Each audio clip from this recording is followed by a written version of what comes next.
Nililigawan si Clara ng bilyonaryong si Henry upang ibenta ang bookstore na inihabilin sa kanya ng mami niya. Nangako siya sa sarili na hindi ipagkakalob ang matamis na oo sa binata. Subalit, hanggang kailan niya ito kayang panindigan? Ma'am Clara, hindi pa ba tayo magsasara? 9:00 na ng gabi. Napapitlag si Clara nang marinig ang boses ng manager na si Trina. Kanina pa siya nakatayo sa counter area at malalim ang iniisip niya. Buong araw na bukas ang Sala de Escape Bookstore. Pero kahit na isang customer, walang pumunta. Dismayado siya pero pinilit niyang umiti bago magsalita. Mamaya na. Baka may dumating pa na customer. Mag-extend na lang kayo ng oras. Promise, bibigyan ko kayo ng overtime pay. Umaliwalas naman ang mukha ni Trina. Sige ma'am, magpupunas lang muna ako ng mga lamesa habang wala pa mga customers. Sambit nito, maging ang mga ibang empleyado na pangiti dahil sa naulinigan. Pagtango lamang ang naging tugon ni Clara. Maya-maya, tinitigan niya ng maigi ang pinto. Minamanifest ko na may papasok sa pinto na yan. May papasok sa pinto. Paulit-ulit niyang saad sa kanyang isipan. Itinaas pa niya ang dalawang kamay na parang lumilikha ng mahika hanggang sa unti-unting bumukas ang pinto. Kasabay nun, gumuhit ang abot tengang ngiti sa kanyang mga labi. Napatunayan niya na totoo nga ang manifestation. Dali-dali siyang lumabas sa counter area. Gusto niya na siya mismo ang sasalubong sa unang customer para sa araw na ito. Subalit, bigla siyang nadismaya nang makita ang daddy niya na si Ginoong Joel. Kasunod nito ang isang matipuno at singkit na binata. Dad, ano pong ginagawa mo rito? At sino po ang kasama mo? Pagtataka niya. Mabuti naman na abutan ko pa kayo rito. Ito nga pala si Henry Chu. Siya ang potential buyer nitong bookstore. Isinama ko siya rito dahil gusto niyang makita ang building. Balak niya raw itong iparenovate at gawing bar. Tugon ni Ginoong Joel. Natulala si Clara. Labis niyang ikinagulat ang narinig. Maraming naglalarong salita sa kanyang isip pero hindi niya magawang ibulalas ang mga ito. Ramdam niya na maging ang mga empleyado na bigla. Hindi lingid sa kaalaman niya na itinigil ng mga ito ang ginagawa at palihim na nakinig sa usapan nilang mag-ama. Ilang sandali pa, naulinigan niya ang boses ng singkit na binata. Kung tama ang dinig niya, Henry ang pangalan nito. Ikaw pala ang anak ni Ginoong Joel. It's nice to meet you. Magilo na sabi nito. Inabot nito ang kanang kamay sa kanya. Hindi niya tinanggap ang pakikipagkamay nito. Bagkus, inirapan niya ito. Tiniyak niya na maipaparating dito ang puot na nararamdaman niya. Sa kabilang banda, hindi niya maitatanggi na nakakaakit ang mga singkit na mga mata nito. Parang nanonood siya ng Korean drama habang tinitigan ito. Balot na balot ang katawan nito dahil sa suot na long sleeve polo. Sa kabila nun, mababakas pa rin ang mga muscles nito. Ngunit bago pa man tumulo ang laway niya, sinita na niya ang sarili. Pilit niya itinanim sa isip na walang saysay ang kagwapuhan nito dahil aagawin nito ang gusali na kinatatayuan ng bookstore. Maya-maya, itinuon niya ang atensyon sa kanyang ama. Dad, napag-usapan na po natin ito, di ba? Hindi ako papayag na ibenta ang bookstore. Sa akin ipinagkatiwala ni Mami ang pamamahala nito. Bago siya mamatay, nag-promise ako sa kanya na hindi ko ito pababayaan. Maria Clara, baka nakakalimutan mo na kami ng Mami mo ang nagtayo nitong bookstore. I have all the right to decide kung ibebenta ko ito o hindi. At wag mo akong ipapahiya sa harapan ni Henry. Nagkaroon kami ng agreement. Hindi ko na pwedeng bawiin yun dahil nakapagbigay na siya ng 20% down payment. Pagtataas ng boses ng daddy niya. Uminit ang ulo nito kaya nagawa nitong bigkasin ang buong pangalan niya. Nagmula ang birth name niya sa nobela na No Limit Tangere na isinulat ni Dr. Jose Rizal. Samantala, tila bumagsak ang balikat niya dahil sa pinahayag ng daddy. Nangingilid din ang luha ng kanyang mga mata pero pinigil niya ang pagtulo nito. Ayaw niya magmukhang mahina sa harapan ng daddy niya at ng isang herong binata. Pero dad, ako pa rin ang nakatutok sa operasyon ng bookstore. Kaya may karapatan ako mag-decide. Wala nang pero-pero, Clara. Tapos na ang usapan. Kung tutuusin, matagal nang hindi kumikita ang bookstore. Mas maigi kung mag-focus ka na lang sa hardware business natin. Siguro nga may punto ito. Masyado nang moderno ang kasalukuyang panahon kaya kaunti na lamang nagkaka-interes na bumili ng mga physical books.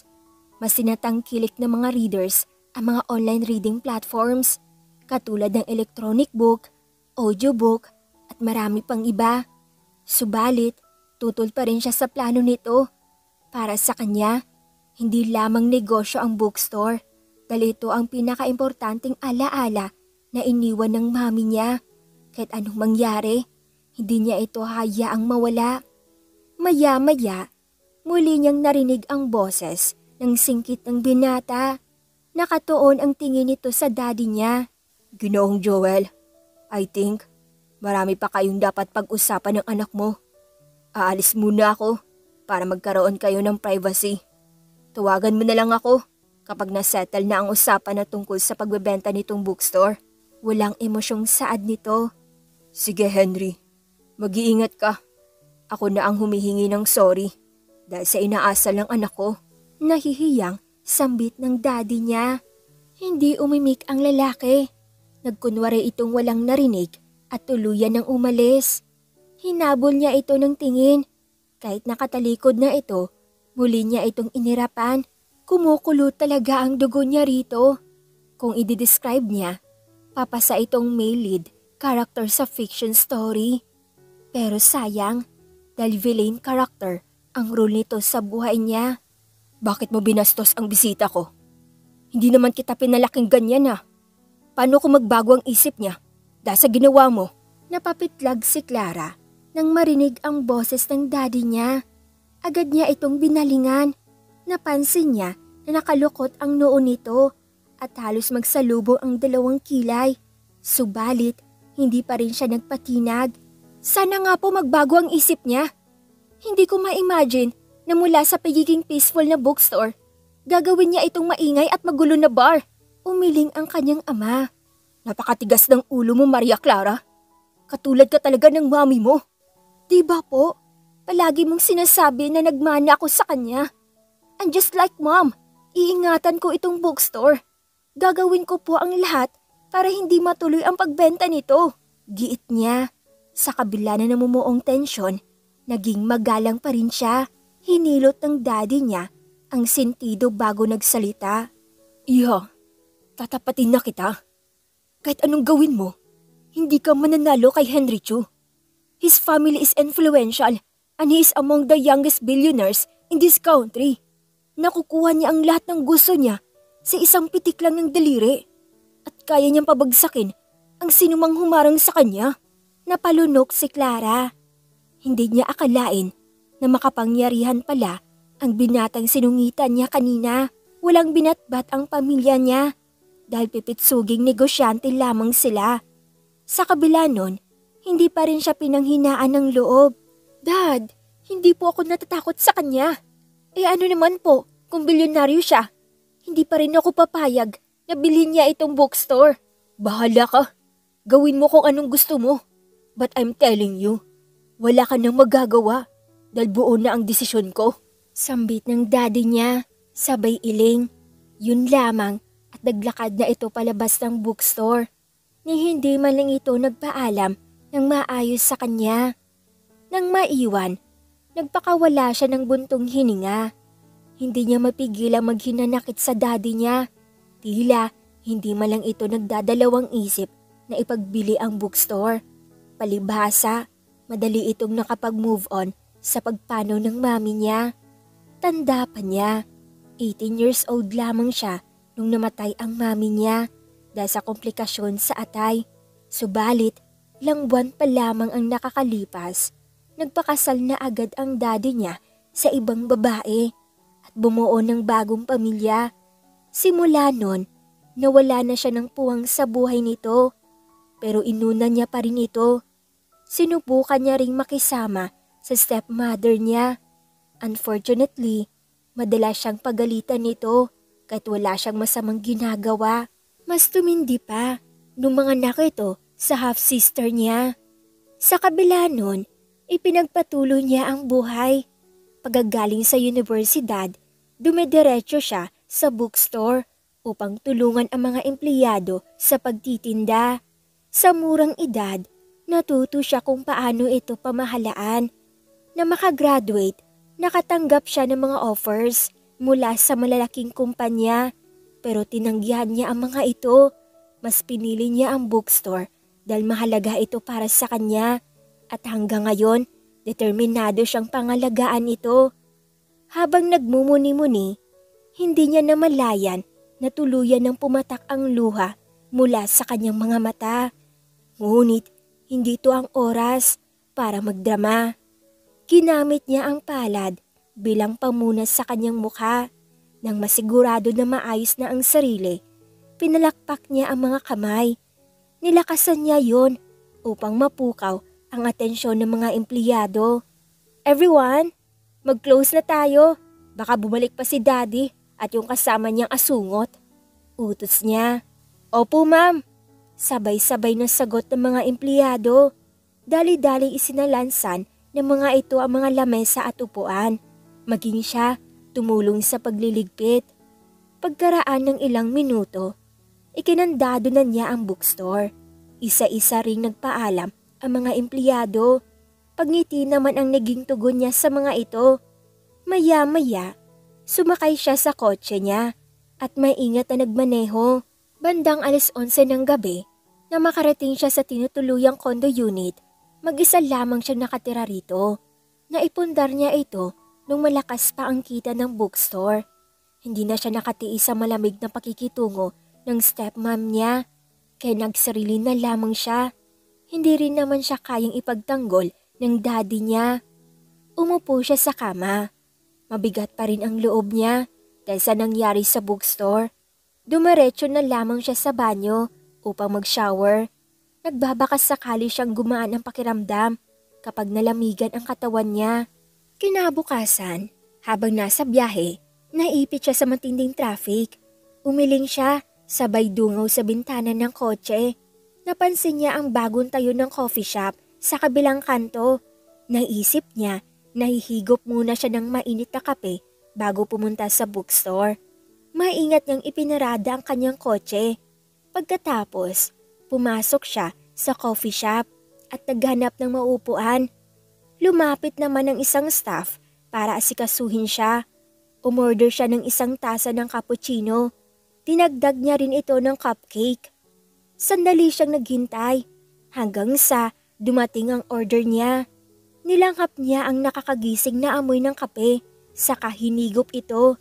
Maya-maya, nabaling ang tingin niya sa mga customers ng dalagita at binatilyo. Nakapwesto ang mga ito sa kabilang table. Sa palagay niya, 16 to 17 years old lamang ang mga ito. Napansin niya na may hawak na libro ang mga ito. Napangiti siya dahil may mga kabataan pa rin na mahilig magbasa ng physical book. Subalit, halos lumuwa ang mga mata niya na makita na isa-isang pinunit na mga ito ang pahina ng libro, saka tinupi-tupi upang maging origami. OA na kung OA, pero pakiramdam niya, nilukot ang puso niya dahil sa nasaksihan. Hindi niya matanggap ang kalapastangang ginawa ng mga ito. Nag-ipon muna siya ng lakas ng loob hanggang sa tumayo siya at naglakad papalapit sa mga ito. "Itigil niyo yan! Mali ang ginagawa niyo!" Mariin niyang sambit. Natulala naman ang mga kabataan nang mapansin ang presensya niya. Tinitigan siya ng mga ito mula ulo hanggang paa. "Manang, sino ka ba? Bakit mo kami pinapakialaman? Hindi ka namin kilala." Saadang dalagita habang nakataas ang isang kilay. "May sira ka ba sa utak?" Magig ang binatilyo nagsalita. Maangas ang ekspresyon ng mukha nito. Kumunot ang noo ni Clara. Pambihira. Kung makapagsalita kayo, parang kaedad nyo lang ang kausap nyo. And for your information, hindi pa ako manang, 26 years old lang ako. Eh di sorry. Akala kasi namin nag-teleport ka mula sa makalumang panahon, kaya old-fashioned ang outfit mo. Tila sarkastikong sambit ng dalagita. Binawi nito ang tingin mula sa kanya at ipinagpatuloy ang pagpunit sa pahina ng libro. Ganon din ang ginawa ng binatilyo. Parang umusok ang ilong niya dahil sa sobrang inis. Mapapalagpas niya ang panlalait na mga kabataan sa suot niyang vintage dress. Pero hindi sa pagyurak ng mga ito sa libro.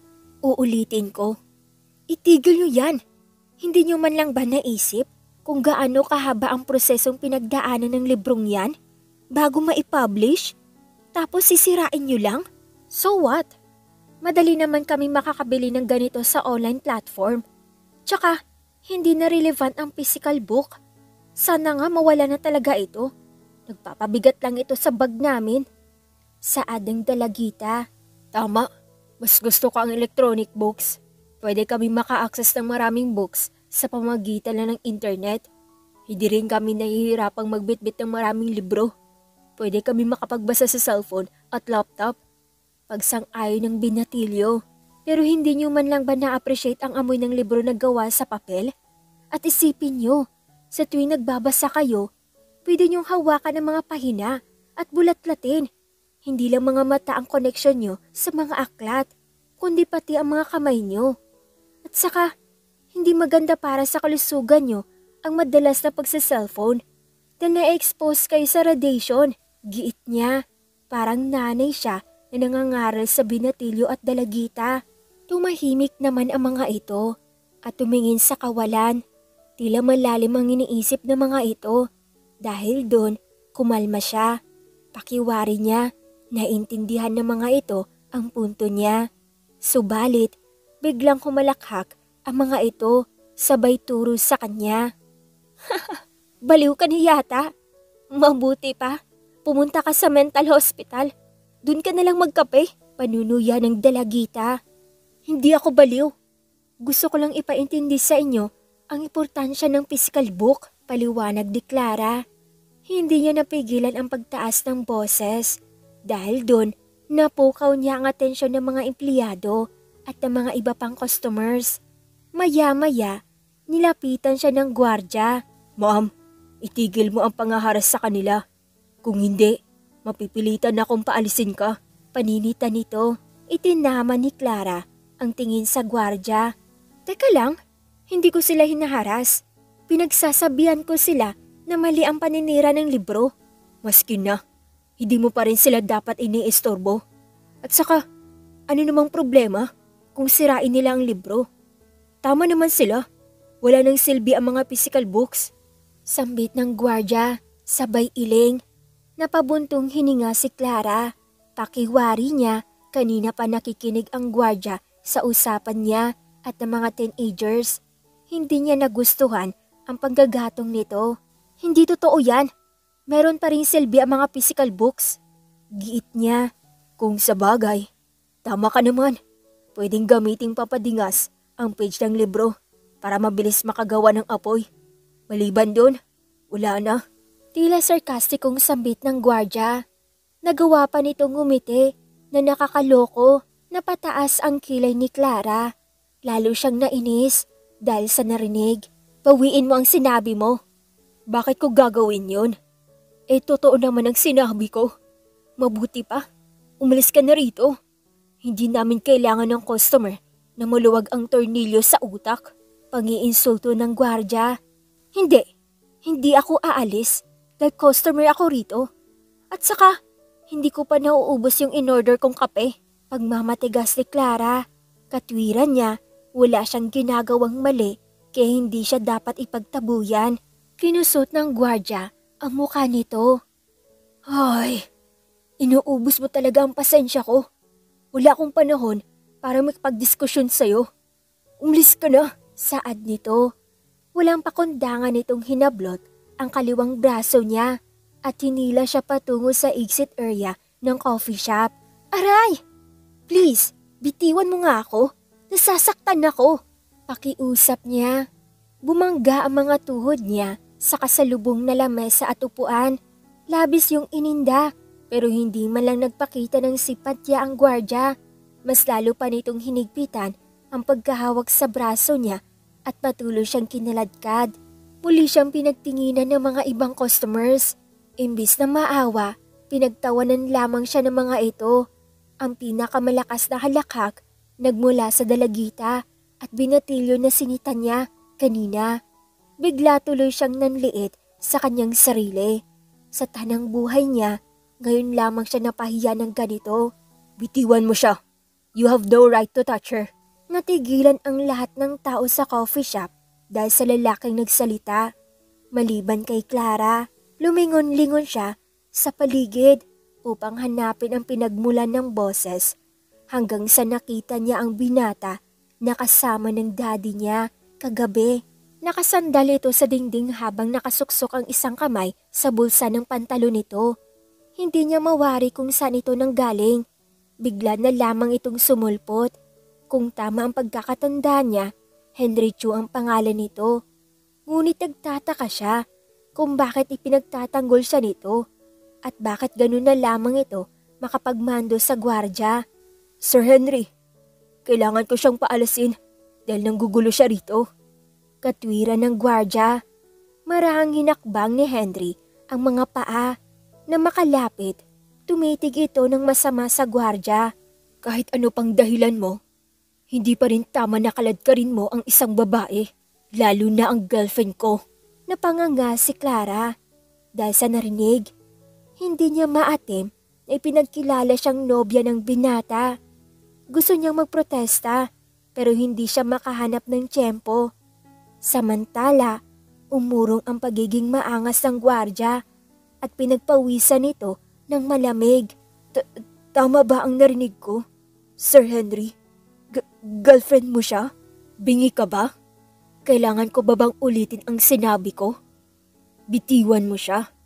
Kung di, sesantihin kita. Mariing sabi ni Henry. Kitang-kita ni Clara ang takot sa mga mata ng gwardya. Pinagpawisan ito ng malamig hanggang sa binitiwan nito ang kamay niya. Dama niya ang pag-iingat nito. Sir, pasensya na. Hindi ko alam na girlfriend mo siya. Saad nito habang nakatama ang tingin kay Henry. Bakit ka sa akin nagsusorry? Sa kanya ka may nagawang kasalanan. Kaya sa kanya ka dapat humingi ng tawad. Sambit ni Henry. Sabay turo sa kanya. Nangangatog ang tuhod ng gwardya habang tumatango kay Henry. Sunod naman siyang binalingan nito. Ma'am, pasensya ka na. Baling-mali ang ginawa ko. Hindi ako dapat nakipagtalo sa'yo. At mas lalong, hindi kita dapat kinaladkad. Sana mapatawad mo ako. Nahabag siya para sa gwardya. Batid niya na mali ang naging pagtrato nito sa kanya, pero handa siyang patawarin nito. Ayos lang yun. Naiintindihan naman kita. Humihingi rin ako ng sorry. Dahil sa akin, naistorbo ang mga ibang customers at nagkaroon ng komosyon dito sa coffee shop. Babe, that's enough. We have to go. Malilate na tayo sa date natin.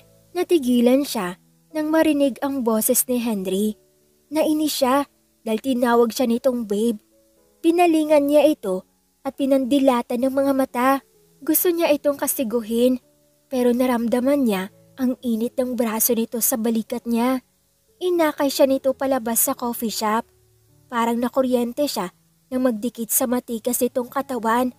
Nawala siya sa ulirat hanggang sa sinundan niya ang direksyon tinatahak nito. Batid niya na estranghero pa rin ito pero mabilis siyang nakaramdam ng kapatanagan sa piling nito. Pakiwari niya, handa itong protektahan siya laban kanino man. Safe ka na rito. Pwede mo na akong bitawan. Kanina pa ako nangangawit. Saad ni Henry. Ha? Pagtataka niya. Iginala niya ang tingin sa paligid. Napagtanto niya na dinala siya sa parking area ng binata at napanganga siya nang mamalaya na nakasandal siya sa dibdib nito. Nakapulupot din ang mga kamay niya sa bewang nito. Agad niya itong binitawan saka dumistansya sa kinatatayuan nito. Sorry. Paumanhin niya. Yumuko siya upang ikubli ang pamumula ng pisngi. Okay lang, pero sa susunod, huwag ka nang manggugulo sa coffee shop ko. Sa totoo lang, kanina pa kita pinapanood. Hindi rin ako sang-ayon sa ginawa mo. Napilitan lang akong ipagtanggol ka dahil naawa ko sa'yo. Biglang naging masungit ang tono ng pananalita ni Henry. Ngayon napagtanto ni Clara kung bakit nasindak ang gwardiya kay Henry. Ito pala ang may-ari ng coffee shop. Salamat dahil pinagtanggol mo ko. Pero hindi ka dapat nagsinungaling. Hindi mo dapat sinabi na girlfriend mo ko. Seriously? Maraming babae ang nangangarap na maging girlfriend ko. Tapos ikaw, nagko-complain ka lang? Dapat nga kinikilig ka ngayon eh. Antipatikong sambit ni Henry. What? Ang taas ng sikat ng araw, pero parang babagyo dahil sa pagiging mahangin mo. Sambit ni Clara. Umakto siya na parang tinatangay ng malakas na hangin. Para sabihin ko sa'yo, hindi porket gwapo ka, matitipuhan na kita. Muling saad niya. But at least, napansin mo na gwapo ako. So may possibility na magustuhan mo ako. Sambit ni Henry. Ngumiti ito na nakaakit. No way! Kahit na kailan, hindi ako magkakagusto sa'yo. Lalo na't kukunin mo sa'kin ang bookstore. Saad ni Clara sabay irap. Palagi mo na lang ako iniirapan. Sa susunod, kapag ginawa mo pa yan, halikan na kita. Tugon ni Henry. Inilapit nito ang mukha sa kanya. Bumilis ang pintig ng puso niya dahil malaya niyang napagmamasdan ang mukha nito. Napagtanto niya na mas gwapo pala ito sa malapitan. Kasabay nun, dumampi ang mainit nitong hininga sa kanyang pisngi. Dahilan para dumaloy ang kakaibang kuryente sa kanyang katawan. Subalit, hindi siya maaring madala sa panunukso nito. Huminga siya ng malalim upang ipagpag ang kiliting nararamdaman. Lumayo ka nga, bulyaw niya sabay tulak sa binata. Huwag mo na akong lalapitan at huwag ka nang pupunta sa bookstore. Muling sabi niya. Binawi niya ang tingin mula rito at luminga-linga sa buong parking lot. Tila makapangyarihan ang gamit itong gayuma kaya nakalimutan niya kung saan nakaparada ang kotse niya. Doon ka sa bandang kanan nakapark ang kotse mo. Gusto mo bang buhatin kita papunta ron? Hirit ni Henry.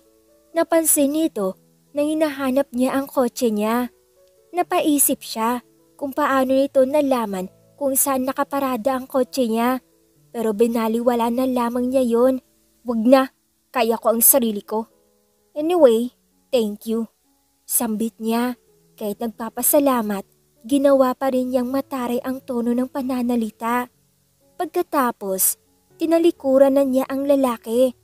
Dali-dali siyang pumasok sa kanyang kotse at umarurot paalis. Pagkarating sa bookstore, inobserbahan niya ang buong paligid. Napansin niya na wala pa ring customer. Nakasalumbaba tuloy ang mga empleyado. Ang iba naman humihikab dahil sa pagkainip. Agad niyang hinanap ang manager. Trina, bakit wala pa ring customer? Pinost mo ba yung social media advertisement na pinagawa ko? Tanong niya nang matuntun nito. Yes ma'am, nirepost ko po yun ng paulit-ulit para maraming makakita. Sa katunayan, itinext ko nga ang mga kaibigan ko para yayain silang pumunta rito. Pero ni isa sa kanila, walang nag-reply. Saad ni Trina habang gusot ang mukha. Nadismaya si Clara pero hindi niya ito ipinahalata. Bagkus, pinilit niyang ngumiti. Di bale, mahaba pa naman ang araw. Ituloy mo lang ang pagpo-post sa social media page natin. For sure, may magkaka-interest pa rin na bumili ng libro. Yes ma'am, saad ni Trina. Tumango lamang si Clara. Tapos na niyang kausapin si Trina. Pero hindi pa rin ito umaalis. Tila meron itong gustong ipabatid pero nag-aalangan ito. Tinapik niya ito sa balikat. May sasabihin ka pa ba? Ma'am, wag mo sanang mamasamain. Gusto ko lang itanong kung meron kaming susweldohin sa darating na kinsenas. Nakayoko ng bahagya ang ulo ni Trina habang nagsasalita. Yun lang ba? Siyempre, papaswelduhin ko kayo. Pangako, gagawa ako ng paraan. Ang kailangan nyo lang gawin, magtrabaho ng maigi at hindi ko kayo pababayaan. Saad ni Clara. Pinisil niya ang braso ng manager. Senyales na wala itong dapat ipag-alala. Umaliwalas ang mukha ni Trina. Salamat ma'am. Kailangan ko talaga ng pera dahil malapit ang enrollment ng anak ko at saka magbabayad din ako ng renta sa bahay. Wala yon. Ako nga ang dapat magpasalamat sa iyo at sa mga iba pang employees. Maraming pagsubok na pinagdaanan ang bookstore nito pero hindi niyo pa rin ito iniiwan. Magilo na sabi ni Clara. Ma'am, promise, hindi ko tatalikuran ang bookstore. Dito nagtrabaho mga magulang ko noon. Ito rin ang dahilan kaya nakapagtapos ako ng pag-aaral at kung wala akong working experience, ikaw lang ang tumanggap sa akin. Sabi ni Trina. Tila hinaplos ang puso ni Clara dahil sa narinig. Thank you. Kayong mga empleyado ang inspirasyon ko kaya itinutuloy ko pa rin ang operasyon ng bookstore. Hindi ako papayag na ibenta ito. Susuportahan ka namin ma'am. Kung gusto mo, mag-rally tayo sa labas ng bahay ng daddy mo hanggang sa magbago ang isip niya. Suwestyon ni Trina. Bahagyang natawa si Clara. Hindi naman kailangan umabot dun. Ako na ang bahala makipag-usap kay daddy. Sige ma'am, pero kung kailangan mo ng rest back, andito lang kami. Sambit ni Trina. Ngumiti si Clara bilang tugon. Patuloy siya nakipag-usap kay Trina hanggang sa pinabalik na niya ito sa pagtatrabaho. Nagtungo na rin siya sa kanyang cubicle. Isinandal niya ang kanyang likod sa office chair at nag-isip ng malalim. Kailangan niyang paganahin ang lahat ng brain cells niya para makalikha ng effective na marketing strategy. Isang beses, habang nasa condo unit, nakahiga sa kama si Clara. Hating gabi na pero nakatutok pa rin siya sa cellphone niya. Nagtatalo ang isip niya kung ipopost niya ang picture ng kotse niya sa online marketing o hindi. Importante ito para sa kanya dahil sariling pera ang ipinambili niya nito at matagal niya itong pinag-ipunan. Sinubukan niyang mag-isip ng ibang paraan pero mukhang wala na siyang choice. Hindi rin kasi naaprubahan ang loan niya sa bangko at mas lalong hindi siya tutulungan ng daddy niya. Huminga siya ng malalim, saka pinindot ang pause button. Mabigat man sa loob, pero kailangan niya itong gawin upang maibigay ang sweldo ng mga empleyado niya. Bukod doon, marami pa siyang ibang bayarin. Maya-maya, tumunog ang kanyang cellphone. I-check niya ito at tatanggap niya ang message mula sa isang account na nangangalang Mr. Chinito. Nawerduhan siya sa username nito. Pero ika nga, walang basagan ng trip. Nais niyang makasigurado na legit buyer ito, kaya pinuntahan niya ang account nito. Avatar ang gamit itong profile picture. Bukod doon, wala man lang itong post o kahit na anong litrato. Napakamot siya sa ulo. Nadismaya siya dahil mukhang dummy account ang gamit ng kausap niya. Nagdesisyon siya na wag itong replyan. Itatabi na sana niya ang cellphone niya pero muling nag-notify ang account ni Mr. Chinito. Na-curious siya kaya binasa niya ang message nito. Nagtatanong ito kung magkano ang presyo ng kotse. Handa raw itong magbigay ng full payment as soon as possible. Bigla siyang napaisip. Maaaring too good to be true ang offer nito pero may posibilidad din na legit ito. Desperado na siyang magkaroon ng pera kaya nireplyan niya ito. Ipinabatid niya na 100,000 pesos ang presyo ng kotse. Maayos pa ang kondisyon nito pero ibinebenta niya ito sa napakamurang halaga dahil gipit siya.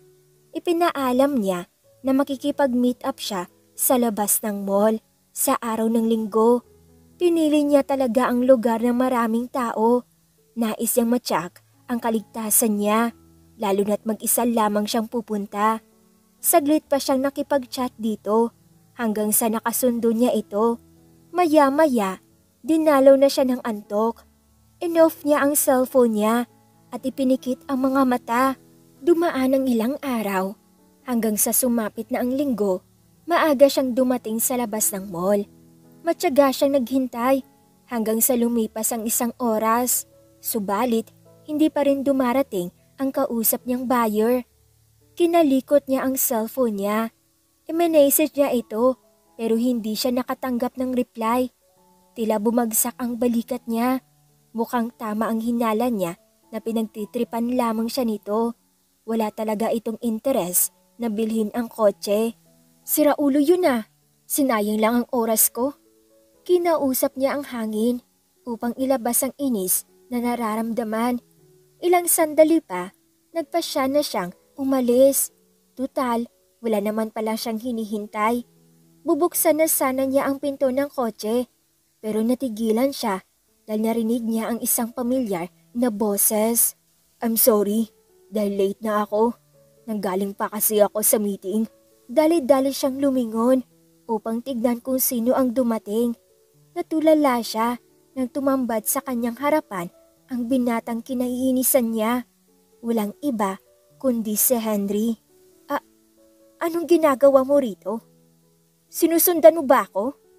Tanong niya. Come on, I'm not stalker. Nandito ako dahil ako ang bayo ng kausap mo. Pagpapakilala ng binata. Napakunot noo si Clara. Ikaw si Mr. Chinito? Yes, ako nga. Kumpiyansang tugon ni Henry. No, kung ikaw lang din, hindi ko ibibenta ang kotse ko. Di ba bilyonaryo ka? Pumunta ka na lang sa car dealership. Total, afford mo namang bumili ng expensive car. Mariing sabi ni Clara. Lalong kumulo ang dugo niya para sa lalaki. Parang lahat na lamang na meron siya gustong bilhin ito. Umiling si Henry.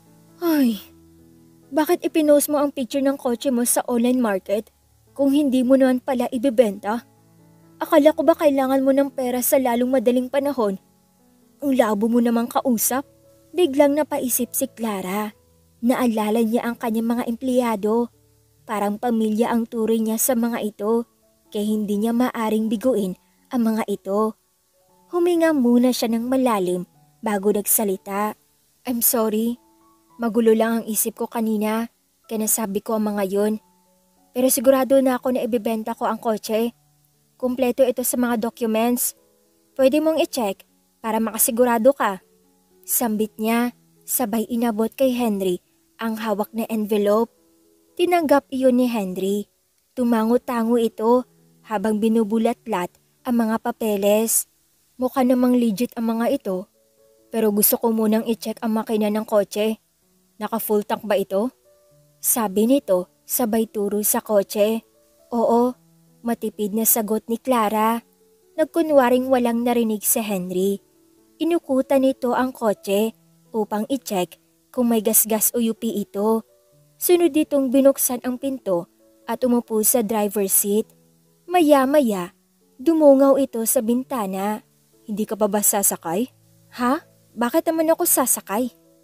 Tila wala sa ulirat, tatanong ni Clara. Of course, kailangan kong i-test drive ang kotse. Hindi pa kita nababayaran, kaya dapat lang na sumama ka. Unless, okay lang sa'yo na itakbo ko ang kotse mo. Sabi ni Henry. Oo nga pala. Bulong ni Clara sa sarili. Ewan ba niya kung bakit hindi niya yun naisip? Maya-maya, muli niya sinulyapan ang binata. Tinignan niya ito ng diretso. Sasakay ako, pero binabalaan kita. Huwag mo akong pagtatangkaan ng masama. Kung hindi, mapipilitan akong gamitin ang pagiging red belter ko sa taekwondo. Tila kumislap ang mga mata ni Henry. Parehas pala tayo. Marunong din ako mag-taekwondo. Black belter naman ako. Sana next time, makapag-sparring tayo. Don't worry, magiging easy lang ako sa'yo.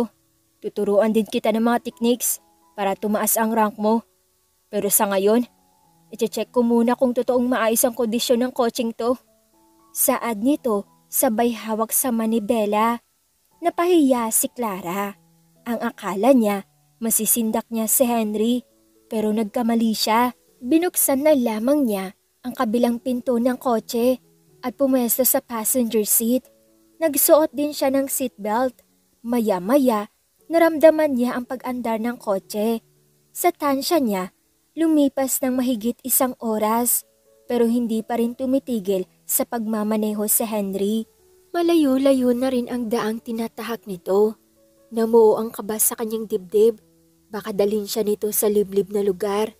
Teka, pwede bang bumalik na tayo sa mall? Tutal, kanina ka pa nagmamaneho. Siguradong na-check mo na ang kondisyon ng kotse. Pilit niyang maging kalmado habang nagsasalita. Sorry, nakalimutan kong sabihin na meron tayong pupuntahan. Tsak magugustuhan mo ron. Tugon ni Henry habang nakatutok ang tingin sa daan. Hindi, ayokong sumama sa'yo. Ibalik mo na ako sa mall. Kung hindi, sisigaw ako. Pagtutol ni Clara, napabuntong hininga si Henry. Relax ka lang. Alam ko nang iniisip mong arogante ako. Pero hindi ako masamang tao at hindi kita pagsasamantalahan. Besides, ngayon ka pa ba aatras kung kailan nandito na tayo? Saad ni Henry, saka inihinto ang kotse. Natigilan sa pagproprotesta si Clara. Dumungaw siya sa bintana at natanaw niya ang sunflower farm. Sa pagkakaalam niya, sikat ang pasyalan na ito sa buong Zambales. Gumaan ang pakiramdam niya dahil sa maaliwalas na tanawin. Ang ganda, saad niya, sabay ngiti. Mas paganda yan sa malapitan. Halika, puntahan natin, sabi ni Henry. Bumaba ito mula sa kotse. Pinagbuksan siya ng pinto at inoffer nito ang kamay upang alalayan siya.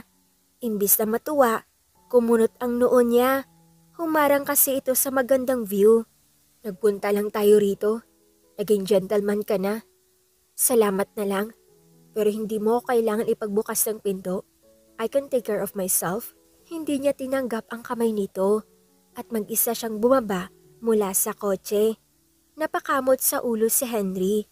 Hindi ko akalain na kaya mo magpakita ng iba't ibang emosyon sa loob lang ng ilang segundo. But I like that about you. You're unpredictable. Nagmistulang bingi si Clara. Ipinagpatuloy niya ang paglalakad hanggang sa makapasok sa loob ng sunflower farm. Nagtataka siya kung bakit walang ibang namamasyal at napakatahimik ng paligid. Ngunit ipinagkibit balikat na lamang niya yon. Nagpatuloy siya sa paglalakad hanggang sa sinalubong siya ng mga lumilipad na paru-paro. Dumapo ang isa sa kanang balikat niya kaya lalo siyang napangiti. Biglang sumagi sa isip niya ang mami niya. Bago ito mamatay, sinabi nito na magiging paru-paro ito at palagi itong dadapo sa kanya. Alam niya na kwentong pambata ito pero gusto pa rin niya itong paniwalaan. Maya-maya, napapitlag siya dahil sa nakakasilaw na flash ng kamera. Napagtanto niya na kinunan siya ng picture ni Henry gamit ang cellphone nito. Mas maganda kapag nakangiti. Kung ako sa'yo, bawasan mo ang pagiging masungit mo. Sambit nito. Sa'yo lang naman ako masungit, no? Burahin mo nga yan. Baka hindi maganda ang angle ko riyan at i-post mo sa social media. Pagre-reklamo niya. Kaysa mabother ka sa itsura mo, bakit hindi mo nalang tignan kung ano ang ipinahanda ko para sa'yo? Sambit ni Henry. Nagpahanda ka para sa'kin? Pagtataka niya. Oo naman. Tara, sumunod ka sa'kin. Saad ni Henry, saka inihakbang ang mga paa. Kahit nag-aalinlangan, sinundan niya pa rin ang binata hanggang sa nakarating siya sa gitna ng park. Nakita niya ang isang lamesa at 2 upuan. Merong ding steak at wine. Tila nakaset up ang mga ito para sa isang lunch date. Please, have a seat. Saad ni Henry, inurong nito ang isang upuan para sa kanya. Sa pagkakataong ito, tinanggap niya ang pagiging maginoo ng binata. Para saan ito? Tanong niya nang makaupo. Pumwesto muna sa kabilang upuan si Henry bago nagsalita. Sa tingin ko, makakatulong ang sariwang hangin para makapag-isip ka ng maigi. Kaya dinala kita rito. Ipinaset up ko rin ang mga ito dahil gusto kitang makausap ng masinsinan. Tila nahimigin niya ang nais nitong tumbukin. Diretsahin mo na. Gusto mo akong kumbinsihin na ibenta ang bookstore? Tama ba? Oo, pero pakinggan mo muna ang proposal ko. Mas makakabuti kung i-let go mo na ang bookstore. At least, hindi mo na kailangan magbenta ng mga gamit para lang isalba yun. Sambit ni Henry. Napataas ang isang kilay niya. Ilang beses ko bang sasabihin na hindi ko nga ibebenta ang bookstore? Huwag kang mag-alala, kakausapin ko si Daddy para ibalik niya ang down payment na ibinigay mo. Saad niya. Clara, mag-isip ka nga. Hanggang kailan mo pipiliting isalba ang bookstore? Don't tell me, paulit-ulit kang magbebenta ng mga gamit hanggang sa maubos ang lahat ng meron ka? Hindi mo ba nare-realize na ginagawa mong kawawa ang sarili mo? Mariing sabi ni Henry. Wala ka na ron. Pwede ba? Ibigay mo na lang sa akin ang bayad sa kotse? Tutal, yun ang dahilan kaya nakipag-meet up ako sa'yo. Pagtataas niya ng boses. Walang imik si Henry. Nagpakawala lamang ito ng buntong hininga at saka binuksan ang leather bag na kanina pa nito hawak. Kinuha nito ang tseke at inabot sa kanya. Agad niyang tinanggap ang tseke. Pagkatapos, padabog siyang tumayo mula sa kinaupuan. Tinalikuran niya ang binata at naglakad paalis.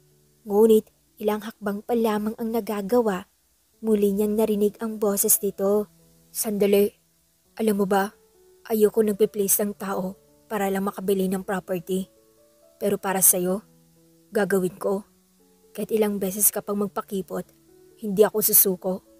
Liligawan kita hanggang sa makuha ko ang matamis mong oo. Tila hinipo ang puso ni Clara dahil sa sinambit ni Henry. Subalit, mas pinili niyang magbingi-bingihan. Hindi siya dapat magpadala sa mabulaklak na salita nito. Ipinagpatuloy niya ang paglalakad hanggang sa makalabas sa farm. Maingat niyang isinuksok ang tseke sa kanyang shoulder bag. Pagkatapos, huminga siya ng malalim. Hindi siya sanay mag-commute pero kailangan niyang lakasan ang loob.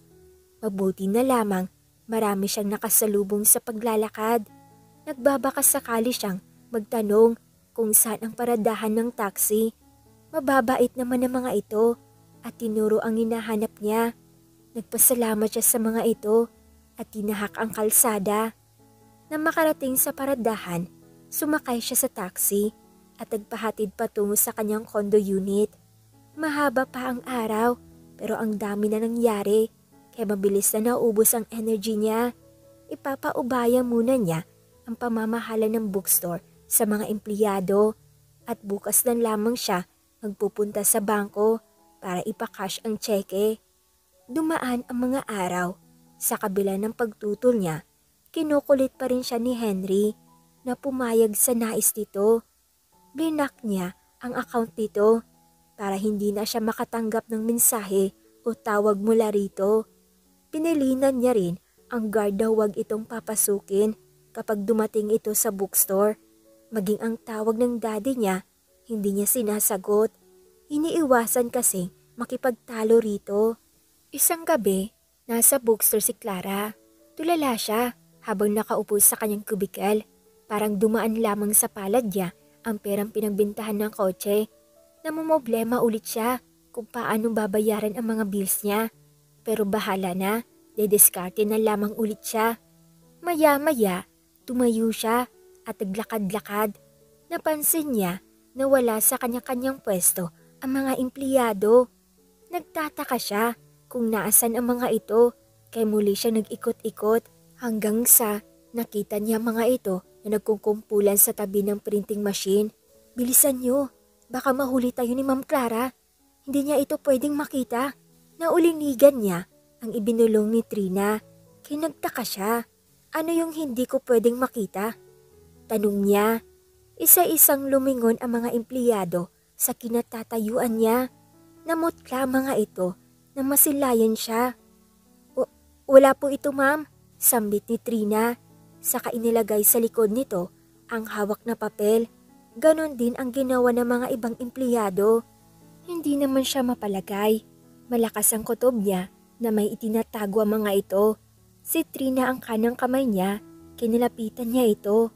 Pilit niyang inagaw ang papel mula rito.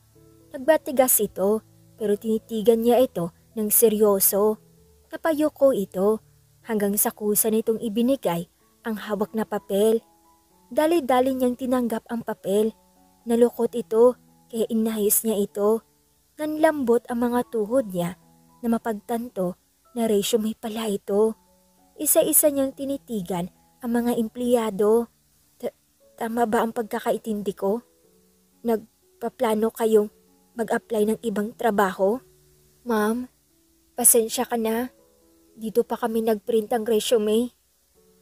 Pero tama ka. Maghahanap na kami ng ibang trabaho. Narealize kasi namin na may point ang daddy mo. Paliwanag ni Trina. Bakit? Pinapasweldo ko naman kayo ng maayos at tinuhulugan ko lahat ng mga benefits nyo.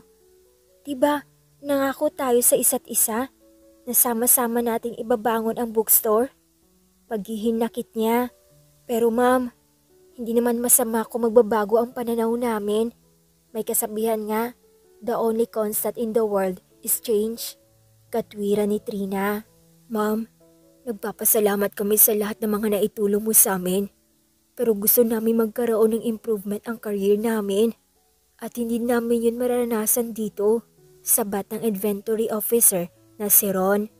Sunod-sunod ang pagpatak ng luha ni Clara. Pakiramdam niya, iniwan siya sa ere ng mga empleyado niya. Ngunit naiintindihan niya ang mga ito. Sadyang hindi niya lamang maiwasang masaktan. Hindi ko naman kayo mapipigilan kung yan ang desisyon niyo. O siya, kayo na muna ang bahala rito. May pupuntahan lang ako. Sambit niya, yun lamang at naglakad siya paalis sa bookstore. Magulo ang isip niya. Hindi niya alam kung saan siya pupunta. Bahala na kung saan siya dalhin ng mga paa. Hanggang sa natagpuan niya ang sarili sa condo unit niya. Humiga siya sa kama. Idinaan na lamang niya sa tulog ang lungkot na nararamdaman. Lumipas ang mga araw. Hindi pa niya kayang harapin ang mga empleyado, kaya hindi muna siya pumupunta sa bookstore. Nagkukulong lamang siya sa kwarto niya at palagi siyang tuliro. Hindi na niya alam kung ano pa ang hakbang na gagawin. Mas lalo niya ring naramdaman na mag-isa na lamang siya. Patuloy siya nagbukmok hanggang sa naisip niya na panahon na para pakawalan ang bookstore. Tutal, wala nang naniniwala sa kanya. Ayaw niya ring maging unfair sa mga empleyado niya. Kinuha niya ang cellphone niya at in-unblock niya ang account ni Henry at i-message ito. Ipinabatid niya na gusto niya makipagkita rito. Agad naman itong nag-reply. Pinapunta siya nito sa coffee shop na pagmamay-ari nito. Pumayag naman siya. Ipinaalam niya na pupunta siya ng maaga. Pagkatapos niya itong makachat, inilapag niya ang cellphone niya. Nagtalukbong siya ng kumot at tahimik na umiyak. Nasasaktan siya dahil hindi na niya matutupad ang pangako ng mami niya. Ngunit ito ang tamang gawin. Isang beses, maaga siyang nagtungo sa coffee shop. Sa pagkakataong ito, naging magalang ang pakikitungo sa kanya ng mga gwardya. Mukhang alam nito na darating siya, kaya inihatid siya nito patungo sa opisina ni Henry. Maya-maya, iniwan din siya nito. Inayos niya muna ang sarili bago kumatok sa pinto. Agad itong bumukas at sinalubong siya ni Henry. Nandito ka na pala. Pasok ka. Anyaya nito. Tumango naman siya at hinakbang ang mga paa. Thank you dahil pumayag ka makipagkita. Hindi na ako magpapaligoy-ligoy pa. Nagpunta ako rito dahil nakapag-desisyon na ako. Ibebenta ko na ang bookstore. Huh? Pero bakit? Pagkabigla ni Henry, naisip ko kasi na tama ka. Hindi na makakabangon ang bookstore, kaya ibebenta ko na yon. Pinigil niya ang emosyon habang nagsasalita. I guess, nakuha ko na ang matamis mong oo. Pero sorry, nagbago na ang isip ko. Hindi ko na bibilhin ang bookstore dahil nakahanap na ako ng mas magandang location para sa bar na itatayo ko. Tugon ni Henry. Napalunok si Clara. Ganun ba? Naiintindihan ko.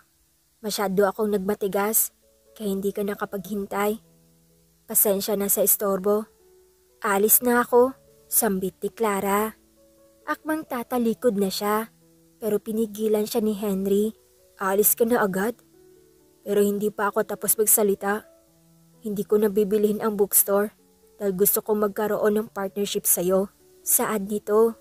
Paano? Tanong niya. Simple lang, i-convert natin ang bookstore sa isang malaking library and coffee shop. Pagbabayarin natin ng entrance fee ang mga customers. Nang sa ganon, buong araw sila makakapag-tour sa library. At pwede silang magbasa ng mga physical books. Papagandahin natin ang design ng building para maingganyo mag-take ng picture sa mga customers. Gagawin nating affordable ang presyo para pumatok sa masa. Tatanggalin natin ang wifi connection at ipaparamdam natin sa kanila ang nostalgic vibe. Sa ngayon, hindi na libro ang ibebenta mo, kundi ang experience na makapag-travel ang mga customers nung panahon na wala pang mga online reading platforms. At kapag gustong kumain ng mga customers, pwede silang umorder ng bread and coffee. Ang kailangan mo lang gawin, i-invest ang bookstore. At ako na ang bahala sa mga iba pang gastusin, paliwanag ni Henry. Sure ka ba na mag-work ang plano mo? Paano kung hindi? Mas malaki ang malulugi sa'yo kaysa sa akin. Paalala niya, lahat ng negosyo na sinisimulan ko, nagtatagumpay. At saka, nagmamay-ari ako ng advertising agency. Mahuhusay ang mga marketing managers ko, kaya matutulungan nila tayo sa pagpopromote. Kumpiyansang sagot ni Henry. Masaya si Clara dahil may taong naniniwala sa kanya. Pero may tanong na gumugulo sa kanyang isip. Pero bakit mo ako gustong tulungan? Di ba parang sinusugal mo na ang pera mo? Huminga ng malalim si Henry bago nagsalita. Naisip ko na tama ka. May silbi pa rin ang mga physical books. Kailangan lang silang mapunta sa mga taong makakita ng halaga nila. Narealize ko rin na hindi lahat ng lugar sa Pilipinas may access sa internet at kuryente. Kapag tuluyang nawalang pag-iimprenta ng mga physical books, paano ng mga batang nag-aaral doon? Naramdaman ni Clara na sinseryo ito. Masaya ako dahil naiintindihan mo ko. Sige, pumapayag na ako makipag-partner sa'yo.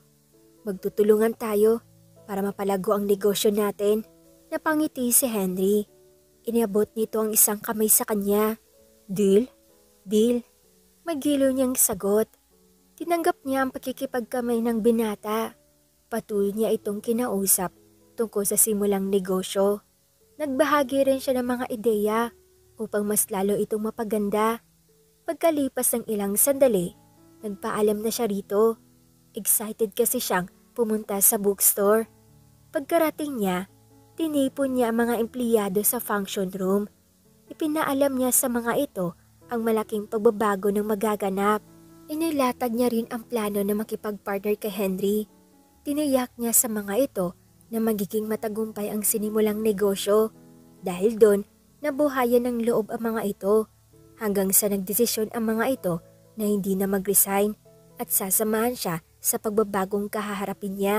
Katuwang si Henry, iproseso niya mga kakailanganing permits.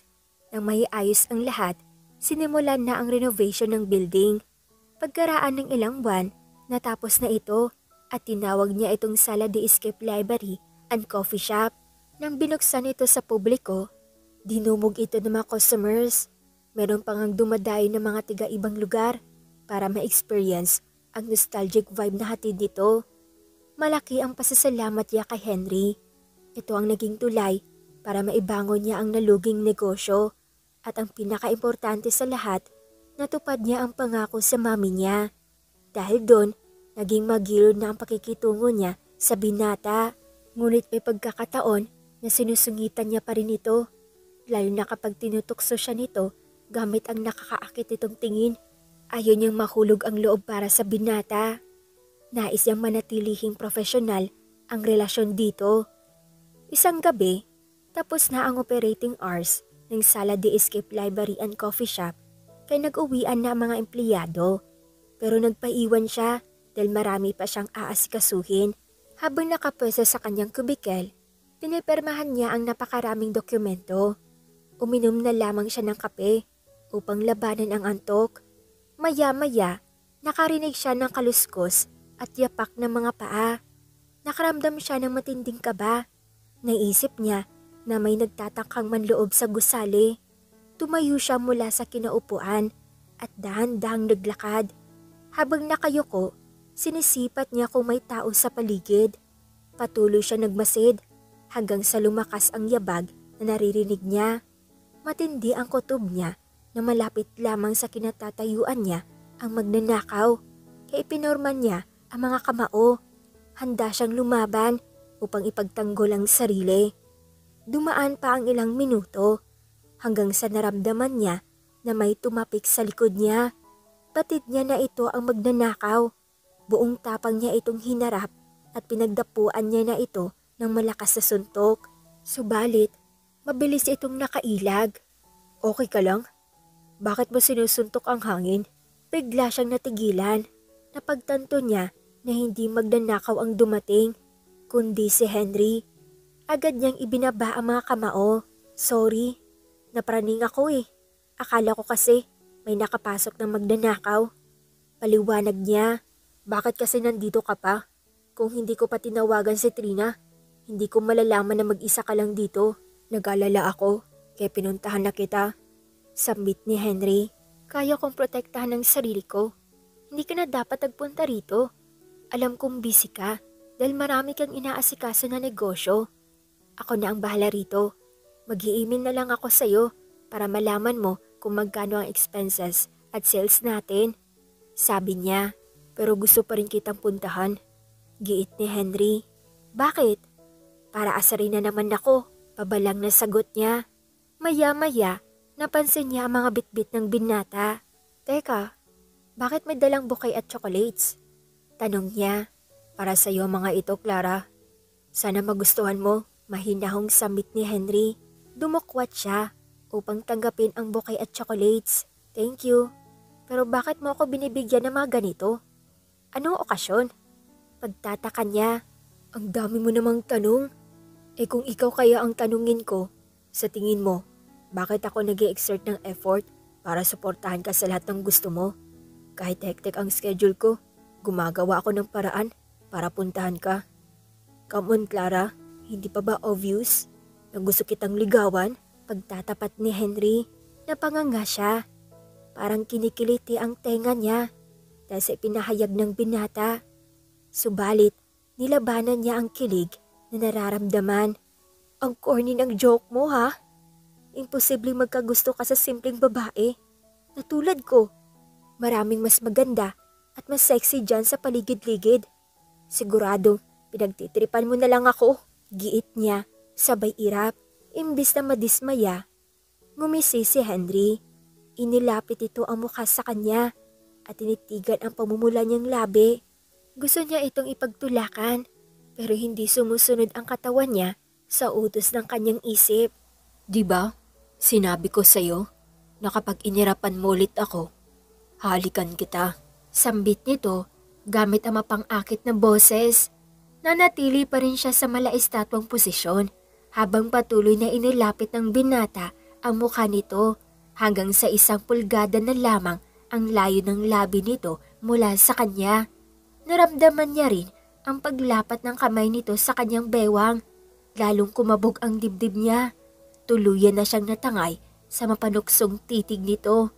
Marahan niyang ipinikit ang mga mata upang paunlakan ang mga labi nito. Hinintay niya ito pero hindi niya naramdaman ang pagdampi nito. Gustong-gusto kitang halikan pero gagawin ko yun sa tamang paraan dahil nirerespeto kita. Hindi ako magsasawang ligawan ka ng paulit-ulit hanggang sa mahalin mo rin ako. Saad ni Henry, tinanggal nito ang kamay sa kanyang bewang. Iminulat niya ang mga mata. Tila nakaramdam siya ng panghihinayang pero hinangaan niya ang pagiging gentleman nito. Let's go. Ihatid na kita. Alam ko na kaya mo ang sarili mo pero gusto ko makasigurado na safe ka makakauwi. Muling sabi nito sabay talikod. Tumangon lamang siya. Kinuha niya ang kanyang bag saka naglakad palabas sa gusali. Na makarating sa parking lot, inalayan siya ng binata habang papasakay sa kotse nito at maingat itong nagmaneho para sa kanya. Salamat sa paghatid mo sa akin. Sambit niya na makarating sa labas ng kondo niya. Wala yun. Mabuti pa. Matulog ka na. Maaga ka pang gigising bukas. Sabi ni Henry. Ngumiti siya bilang tugon. Yun lamang at dumiretso siya sa loob ng unit niya. Pagkapasok, isirubsob niya ang mukha sa kama. Hindi siya makapaniwala na muntik na siyang halikan ng lalaking hindi niya nobyo. Kung nagkataon, yun sana ang first kiss niya. Pasalamat na lamang siya dahil hindi tinuloy ni Henry ang balak nito. Ngunit, hindi niya maitatanggi na binuhay nito ang kakaibang kuryente sa kalamnan niya. Kahit hindi na niya ito kasama, tila ramdam pa rin niya ang kamay nito sa kanyang bewang. Maging ang mabangong hininga nito, naaamoy niya pa rin hanggang sa napagtanto niya na gusto niya itong bigyan ng pagkakataon. Papayagan niya itong manligaw pero kikilatisin niya ito ng maigi. Katulad ng ipinangako ni Henry, naging porsigido ito. Personal itong nagtutungo sa Sala de Escape Library and Coffee Shop upang ibigay ang mga regalo sa kanya. Madalas din itong magyayang lumabas. Nais ito na dalhin siya sa mamahaling restaurant pero tumatanggi siya. Naasiwa kasi siya sa mga sosyal na kainan. Mas gusto niya na fast food chain at turo-turo. Hindi naman nag-aanilangan si Henry na samahan siya. Kahit bilyonaryo ito, hindi ito maselan. Bukod doon, napatunayan niya na napakabuti ng puso nito, lalo na para sa mga kapuspalad. Hindi ito arogante, katulad ng inakala niya noon. Dahil doon, tuluyan na hulog loob niya para rito. Gusto niya itong sagutin, pero mahanap pa siya ng right timing. Isang araw, sunod-sunod ang pagdating ng mga customers sa Sala de Escape Library and Coffee Shop. Hindi magkanda o gaga ang mga empleyado sa pag-aasikaso sa mga ito. Napansin iyon ni Clara kay tumayo siya mula sa kanyang cubicle. Wala naman siyang ginagawa kay tutulong siya sa pagsiserve. Hanggang sa napukaw ang atensyon niya sa dalawang pamilyar na mukha. Sigurado siya na ito ang dalagita at binatilyo na nakaalitan niya noon. Hindi siya makapaniwala na may hawak na physical books ang mga ito at abala sa pagbabasa. Meron ding kape sa tabi ng mga ito. Napangiti siya. Masaya siya dahil nakita ng mga ito ang value ng physical books. Excuse me, miss. Ikaw ba si Maria Clara Coronel? Napapitlag siya dahil sa narinig. Nilingon niya ang pinanggalingan ng boses at nakita niya matangkad at mestisang babae. Nakasuot ito ng plush dress na kulay pula. Mukhang customer ito kaya ngumiti siya. Yes, ako nga. How can I help you, ma'am? Sabi niya. Umiling-iling ang babae. This is ridiculous. Ikaw ang ipinalit ni Henry sa akin? Tinitigan siya nito mula ulo hanggang paa. You didn't seem like his type. You look so boring. Napakunot noo si Clara. Nainsulto siya sa tinuran nito. Miss, sino ka ba? Bakit ganyan ka makapagsalita? Kaano-ano mo si Henry? Ako si Karen. At merong namamagitan sa aming dalawa. Ni Henry. Heto, tignan mo to. Saad ng babae. Itinapat nito sa mukha niya ang picture ng cellphone nito. Nanlambot ang mga tuhod niya nang makita ang litrato na magkahalikan si Henry at ang mistisang babae. Parang sinaksak ang puso niya. Unti-unti ring naguluhan ang isip niya. Kung may girlfriend si Henry, bakit nililigawan pa siya nito? Hindi kaya tama ang hinala niya na pinagtitripan lamang siya nito? Oh, bakit hindi ka makapag-react? Nahihirapan ka bang intindihin ang sinabi ko? Gusto mo bang idetalye ko pa sa'yo kung anong ginagawa namin kapag kami lang dalawa ang magkasama? Muling sambit ng babae habang nakataas ang isang kilay. Huminga ng malalim si Clara bago nagsalita.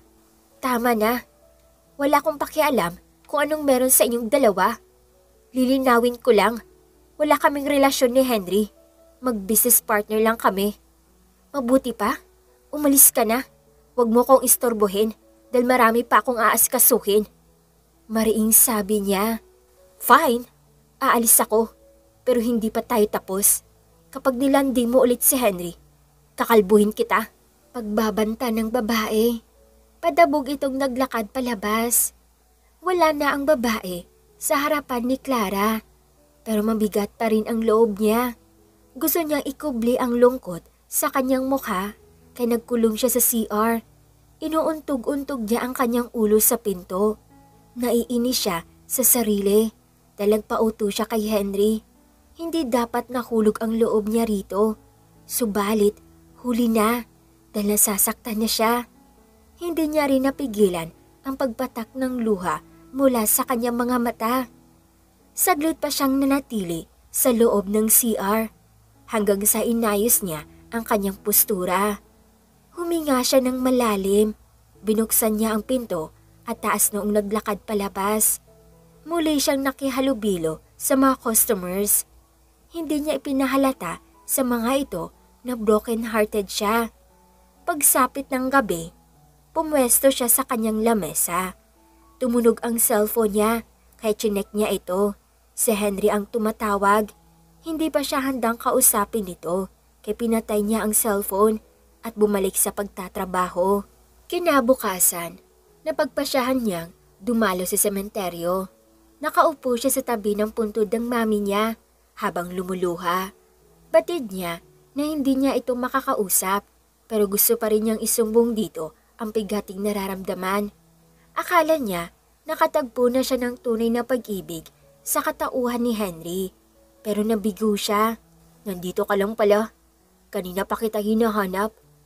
Natigilan si Clara nang marinig ang boses ni Henry. Agad na baling ang tingin niya rito. Paano mo nalaman na nandito ako? Tanong niya. Kinausap ko ang daddy mo at si Trina. Sila ang nagsabi na baka nandito ka. Tugon ng binata. Iginala nito ang tingin sa kanyang mukha. Teka, bakit ka umiiyak? Pang-usisa nito.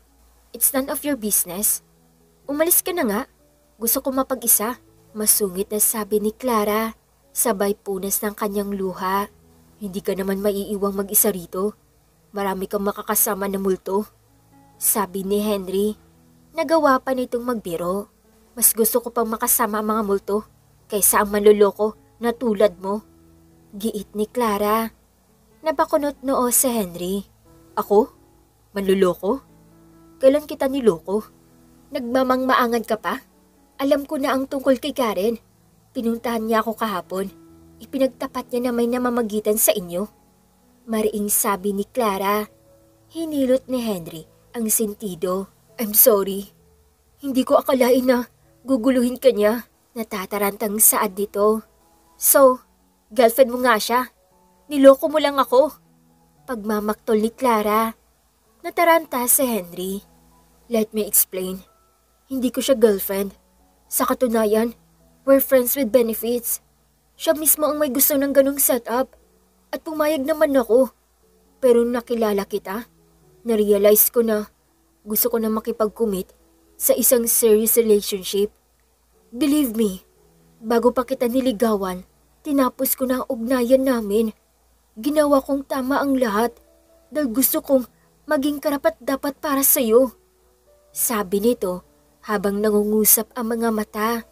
Kung totoo yan, bakit niya ako pinuntahan kahapon? Pinagbantaan pa nga niya ako. Giit ni Clara. Maybe she just can't accept that I dump her. Palibasa, naapakan ang pride niya. Pero huwag kang mag-alala. Kakausapin ko siya para tigilan ka niya. Saad ni Henry. Maya-maya, gumuhit ang ngiti sa mga labi nito. Oh, bakit ngumingisi ka? Wala naman nakakatawa ha. Sambit ni Clara. Masaya lang ako. Sa tingin ko, mahal mo na rin ako, kaya nagsiselos ka. Malapit ko nang masungkit ang matamis mong oo. Sagot ni Henry. Namula ang pisngi ni Clara. Ang assuming mo, wala akong sinabing ganyan ha? Balak niyang umiwas ang tingin mula kay Henry, pero maagap nitong hinaplos ang pisngi niya. Please, wag mo nang pigilan ang totoong sinisigaw ng puso mo. Bakit hindi mo hayaan ang sarili mo na mahalin ako? Sabi nito. Nagpakawala ng buntong hininga si Clara. Okay, aaminin ko. Mahal na rin kita. Pero paano kung hindi ko maibigay ang pangailangan mo bilang lalaki? Paano kung maghanap ka ng iba? Ganun ba kababaw ang tingin mo sa akin? Clara, I didn't say I love you just to get laid. Kapag sinabi kong mahal kita, paninindigan kita at handa ko maghintay hanggang sa ikasal tayo. Kagaya ng sinabi ko noon, iginagalang kita. Saad ni Henry. Tila hinaplos ang puso ni Clara. Hindi niya napigilang umiti. Salamat dahil naiintindihan mo ko. Pangako, hindi na ako matatakot na mahalin ka. Hindi na rin kita susungitan. I will cherish you and I will give you the love that you deserve. Sabi niya habang hinahaplos ang pisngi ng binata. Hindi naman ako magsasawang suyuin ka dahil ikaw ang babaeng pinapangarap kong makasama habang buhay. Kung alam mo lang, nung una kitang nakita sa bookstore, hindi ka na mawala sa isip ko. Gusto kitang makilala, kaya palagi akong gumagawa ng paraan para makasama ka. Dati nga, nawiwirduhan ako sa'yo dahil matindi ang obsession mo sa mga physical books. Pero yun din pala ang dahilan, kaya mas lalo kitang mamahalin. Sabi nito, tanggap ko naman yun no, I'm crazy in a good way. Ganun talaga kami mga book lovers. Saad ni Clara, ikinibit niya ang mga balikat. Bahagyang natawa si Henry. Patuloy itong tumitig sa kanyang mukha hanggang sa hinagka nito ang noo niya pababa sa ilong niya. Maghinay-hinay lang muna ako. Gusto ko ang first kiss natin sa mismong wedding day natin. Sambit ng binata. Ikinubli siya nito sa matipunong braso nito. Itinapat naman niya ang ulo sa matikas nitong dibdib. Pakiwari niya, lumulutang siya sa alapaap dahil sa labis na kaligayahan. Sa wakas, nabiyayaan siya ng lalaki na handang igalang ang pananaw niya. Ngayon, hindi na lamang fictional characters ang magpapakilig sa kanya dahil kapili na niya si Henry at ito ang leading man niya sa totoong buhay. Naging masaya ang pakikipagrelasyon niya kay Henry. Sa bawat araw na kasama niya ito, ramdam niya ang pagmamahal nito. Kung itrato siya nito, parang prinsesa. Kahit abala ito, hindi ito nawawalan ng oras para sa kanya. Sinusuklian naman niya ito ng pag-aalaga at pag-uunawa. Madalas nga, ipinagluluto niya ito ng paborito nitong pagkain. Sa kabutihang palad, hindi na rin siya ginulo ni Karen. Minsan, nag-message ito sa kanya. Nagsorry ito dahil sa pang-iinsulto sa kanya. Pinatotohanan din ito ang sinabi ni Henry. Hindi niya alam kung paano nito nakuha ang number niya. Pero, nireplyan niya ito. Ipinabatid niya na hindi siya nagtanim ng sama ng loob laban dito. Kalaunan, sinupresa siya ni Henry sa araw ng kanilang first anniversary. Akala niya, i-date lamang siya nito. Pero may ibang plano pala ito. Nagulat siya nang lumuhod ito sa harapan niya. Inilabas nito ang singsing at inalok siya ng kasal. Napatalon siya dahil sa sobrang tuwa. Hindi na siya nagpatumpik-tumpik pa. Agad niyang tinanggap ang proposal nito. Batid niya na hindi na siya magmamahal ng ibang lalaki. Si Henry ang una't huling pag-ibig niya at ito ang makakasama niyang tumanda. Kasabay nun, patuloy na naging maganda ang takbo ng Sala de Escape Library and Coffee Shop. Dinadagsa pa rin ito ng mga customers. Sa katunayan, inaasikaso na niya ang mga papeles dahil plano niyang magbukas ng pangalawang branch. Napagdesisyonan niya rin na magtayo ng foundation. Tinawag niya itong Christina Foundation. Isinunod niya ito sa pangalan ng mami niya. Layunin nito na mapang-alagaan ng mga physical books. Madalas din siyang magtungo sa mga liblib na baryo upang turuan ng mga bata kung paano bumasa at sumulat. Bukod doon, nagbigay siya ng scholarship para sa mga out-of-school youth.